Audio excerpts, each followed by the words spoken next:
How exciting. You're going on a mission trip. That is so wonderful.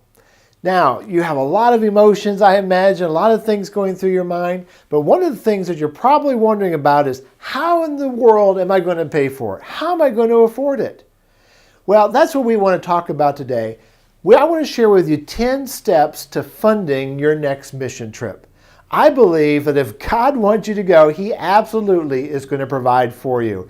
So let's talk about how that can happen, all right? First of all, step number one, we have to, even before we get to step number one, we have to understand this, stop, cut, retake, in 5, 4, 3, 2, and 1.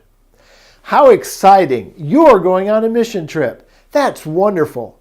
But you're probably wondering all kinds of things about how do I get prepared and how do I get ready? And I'm sure at the forefront of your mind, you're thinking, how in the world am I going to pay for this? It's a lot of money. Well, that's what we want to talk about today. How can you fund your mission trip? I believe that where God guides, He absolutely does provide, and He wants to provide for your trip. However, you need to do your part in the project. So let's talk about that today, and I'm going to give you 10 ways, 10 steps to funding your next mission trip. But before we begin, I want you to think about this. This is a faith journey. Your mission trip and everything around it is a faith journey, and that includes fundraising. God wants to stretch you. He wants to grow you. He wants to use this mission trip to be an incredible experience for you. And part of that is you learning to trust Him for all of the details, and that includes your fundraising. So just remember, this is a faith journey, and every part of it needs to be bathed in prayer, and that certainly includes the finances. So I would encourage you, even now, begin praying that God will provide, praying for the trip, praying that God will use you in a great way. All right. Number one, the first step is we need to gather a team. Very first thing that we want to do is get together some people. Start letting them know. Get some close friends, some close family members. Tell them about your trip. Ask them to be a part of your prayer team. Ask them to begin praying for you. Ask them to begin brainstorming ideas with you about how you can raise the funds. Get a few people who will be a part of your team and be committed to help seeing you through. Because all through this preparation process, you're going to need people who can uphold you, to support you, to encourage you. Put together a team.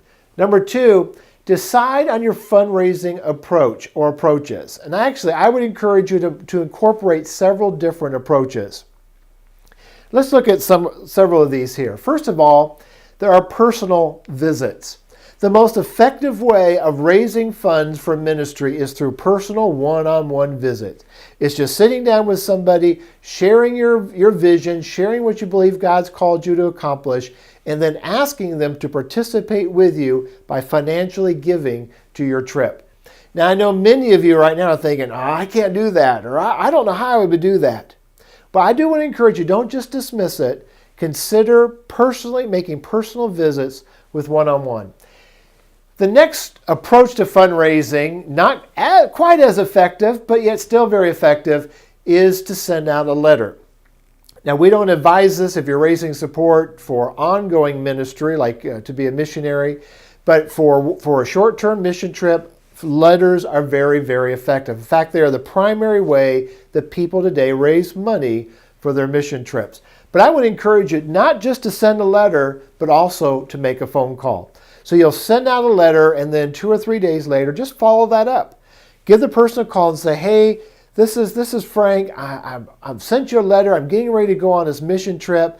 I hope that you'll take a few moments to read through that letter. If you have any questions, please contact me. I'd love to have you be a part of our prayer and support team. Just something like that. You can even leave them a voicemail, but something to let them know, hey, the letter's coming, to pique their interest and encourage them to read it.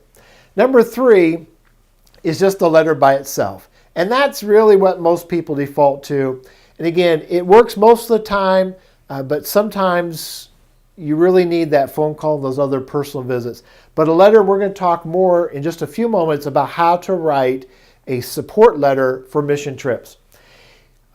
Email is another fundraising approach, but it's not very effective. And so I want to encourage you, do these other things first, make those phone calls, those visits, but do use email. Many times you'll have people, but you know people, but you don't have their address. You don't have a physical address to send to them, but you do have an email address.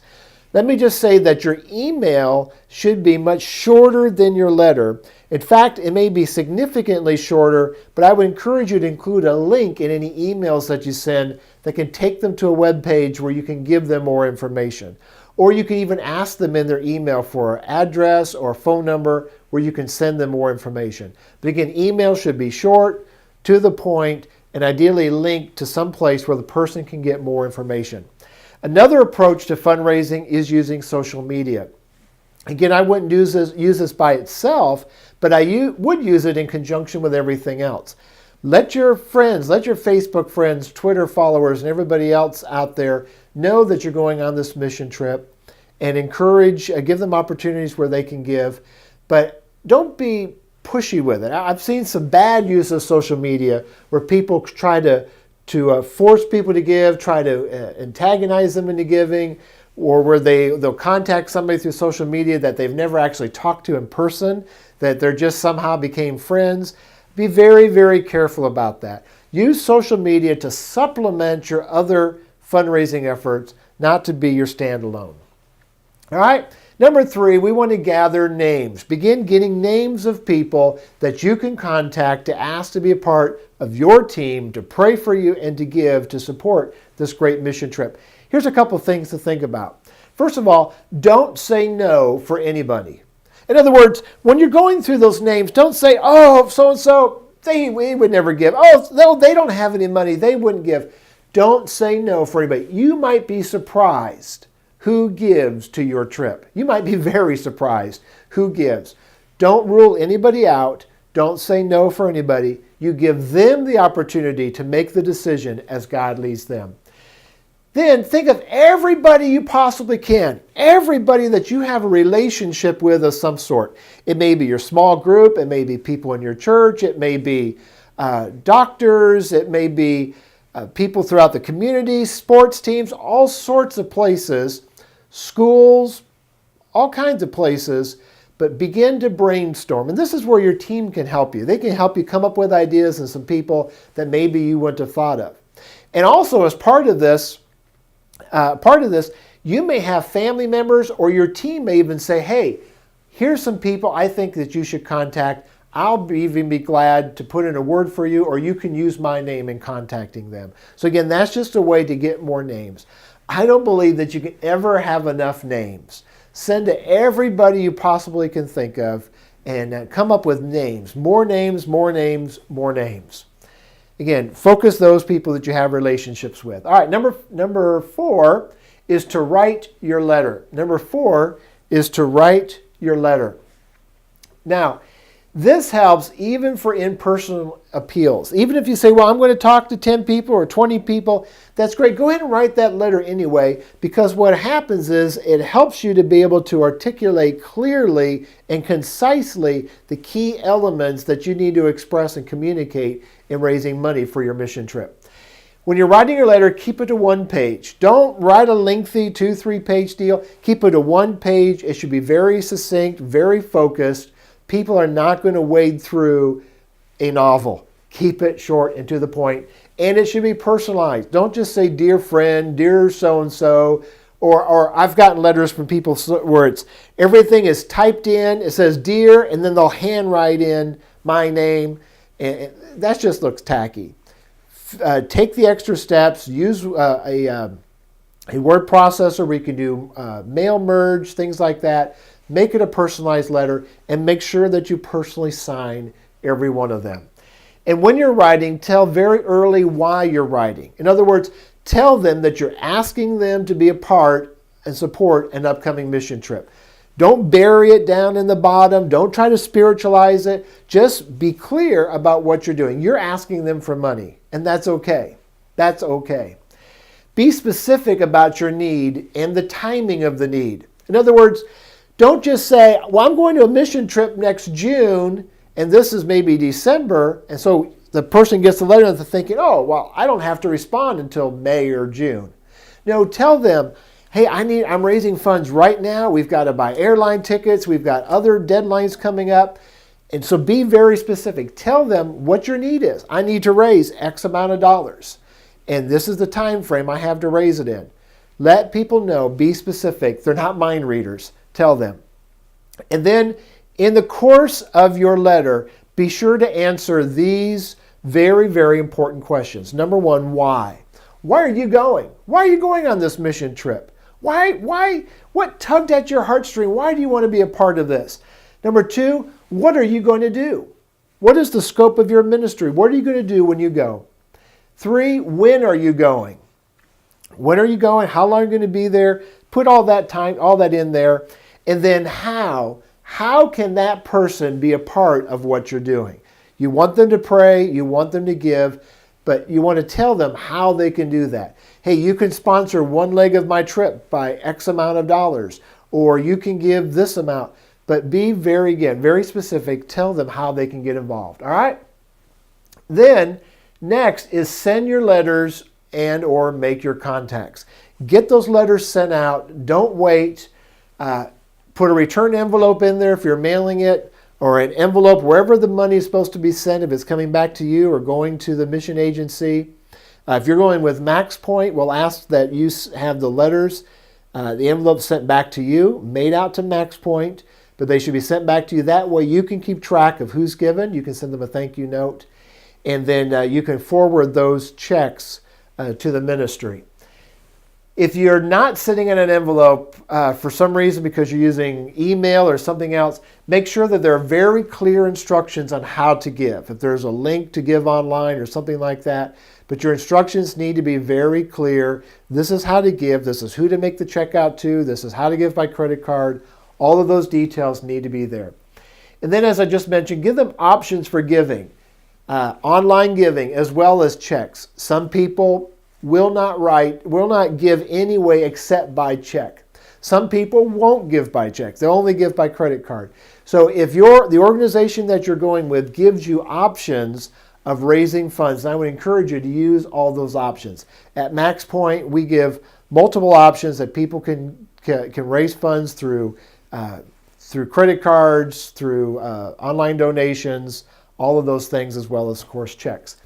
And then, of course, pray. I would encourage you to pray over those letters as they go out. I would encourage you to pray for those phone calls before you make them. Pray. Pray not just for the money to come in, but pray that God will stir the hearts of the people that you're contacting. Pray that God would use this to grow their faith. Pray that God would draw them into the ministry, draw them into the work that you're doing. So it's not just about writing a check, it's about partnering with you in the Great Commission. All right? Next, follow up with those contacts. Follow up with them. Maybe, again, make that phone call a few days later, or if you see them, say, hey, did you get my letter? Follow up with them. Very important. And a lot of people don't do this and then later regret it and wish that they could go back and make those follow-ups. And most importantly, always say thank you. Always say thank you.